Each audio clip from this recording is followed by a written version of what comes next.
the story about the crown and the armband is because he needs to explain how David ended up with them. I think a lot of people in Israel would have thought that David had actually fought on the side of the Philistines and may have even killed Saul himself. After all, just before the battle, he was in the rear guard. Did they know that David had been sent back to Ziklag? Did they know that he had gone down? The author of Samuel is really putting together an alibi for David. David can say, no, at the time of the battle, I was hundreds of miles south. I ended up with the crown and with the armband because of this Amalekite who brought them to me, who said he killed Saul. And so David is being exonerated from having fought against Israel and being shown that he had nothing to do with the death of Saul and Jonathan. So David mourns Saul, and he has this Amalekite messenger killed for having killed Saul. Saul was the Lord's anointed, and no one should touch the Lord's anointed. Instead of rejoicing, he and his men are uniformly in grief because of Saul's death. They realized that Saul had been appointed by God, that Saul was God's chosen one. He never lived up to that potential. He never fulfilled his promise. But still he had been chosen by God. And because of that, and because of all the other people that had died, David and his men are in grief. David is shown to have remained loyal to his people, loyal to Saul. And everyone needed to know that. David wasn't a traitor. He hadn't gone over to the Philistines. He may have had to live with them, but he hadn't betrayed his own people. David has the highest reverence for the Israelite king. He had several opportunities to kill Saul, didn't take them. Said, your head is sacred to me, and I'm not going to kill you. Even though I'm the Lord's anointed too. Even though, worldly wise thinking, I could have you killed, I'm not going to touch you. And he grieves over Saul. Now, David doesn't realize that the Amalekite is lying. He has just heard about this battle. He's the first person to see from this war.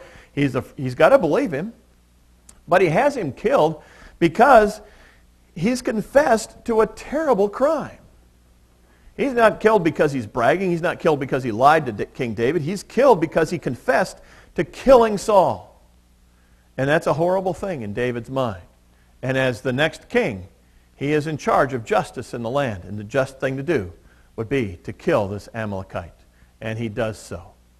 And then he expresses his grief again, twice in this chapter. First, in the story itself, we see David's grief.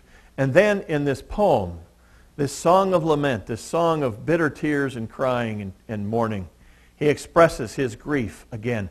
The author wants us to know, doubly sure, that David does not rejoice that Saul is dead. He grieves for what God has had to do to him. This was put in there so that nobody would have any doubt of David's sincerity. David addresses in turn, he addresses the nation of Israel and says we need to mourn as a nation.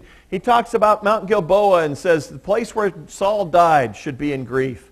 He says to the daughters of Israel, you need to mourn and grieve as well because God has struck down his anointed one. And Saul is mourned by David. The mighty have fallen. 3 times this phrase is mentioned in this poem, that the mighty have fallen. It was a tragedy that Saul, who had so much promise, had come so low.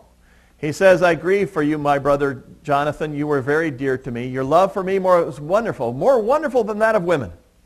Now, this particular phrase has gotten a lot of press, a lot of airtime in various places, because it sounds like David and Jonathan have a homosexual relationship. David is saying, I love you more than I like women. And a lot of people have said, oh, there's something horrible going on here. But this is not the case. One, because of the word for love that he has. This word for love that is used here as political and treaty covenant implications. This was a word that kings used for each other. And that David was using as king to Jonathan, who was prince. And it was a covenant that they had. It wasn't a a sexual relationship. In our society, we've turned everything into a sexual relationship. This was a political, a diplomatic love that he had. It may be, well, the word that is normally used for sexual relations in the Bible is the word for to know. Husbands know wives, wives know husbands in the Bible. Another thing that this verse might be saying is that he might be comparing the love that he had for Jonathan with the love that he had for Saul's daughters.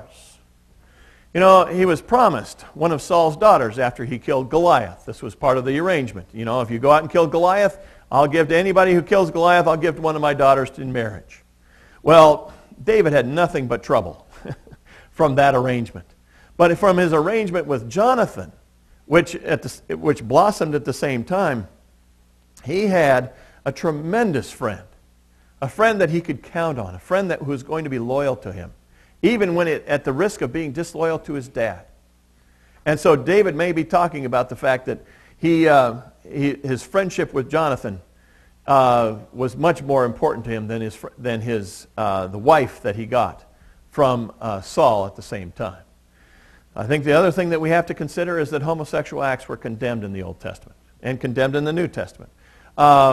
There's no doubt, there's no hint of anything else, any other statement that the Bible makes, but that homosexuality is wrong.